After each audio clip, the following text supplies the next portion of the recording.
Қайырлы күн қыздар, бүгін сіздермен осындай өте керемет әрі үй жағдайында дайын болатын жұп-жұмсақ нан дайындайтын боламыз.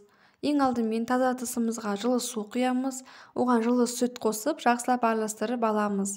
1 қасық тұз саламыз, 1 қасық қант саламыз және 1,5 қасық ашытқы қосып жақсылап араластырып аламыз. Ашытқы көтерілгеннен кейін 50 мл сұйық май қосып тағы бір араластырып аласыздар. 2 қасық қаймақ қосамыз. Мен бұл жерде үйдің қаймағын қолдандым, болмаса магазиннің қаймағын салуға болады. Енді ұн салып қамыр илейтін боламыз. Ұнды қатты көп салып жібермеңіздер, қамырларыңыз тым қатты болып кетпесін, жұмсақ қылып илеген дұрыс болады. Дайын болған қамырымызды бетін жауып 1 сағатқа жылы жерге қойып қоямыз. Мінекей біздің қамырымыз көтерілді. Енді осыны 2 бөлікке бөлеміз. Қолымызды майлап алып, осы қамырды қолымызбен ақырын-ақырын жазып шығатын боласыздар. Тым қатты қалың болмасын, орташа қалыңдықта қамырды осылай домалақтап жазып аламыз.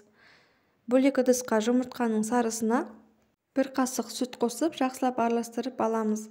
Енді осы массамызды нанның бетіне жағып шығатын боламыз. Мінекей осылай жақсылап барлық жерін жұмыртқаның сарысымен жағып алатын боламыз. Бетіне кунжут немесе мак себуге болады. Бұл әдемілік үшін.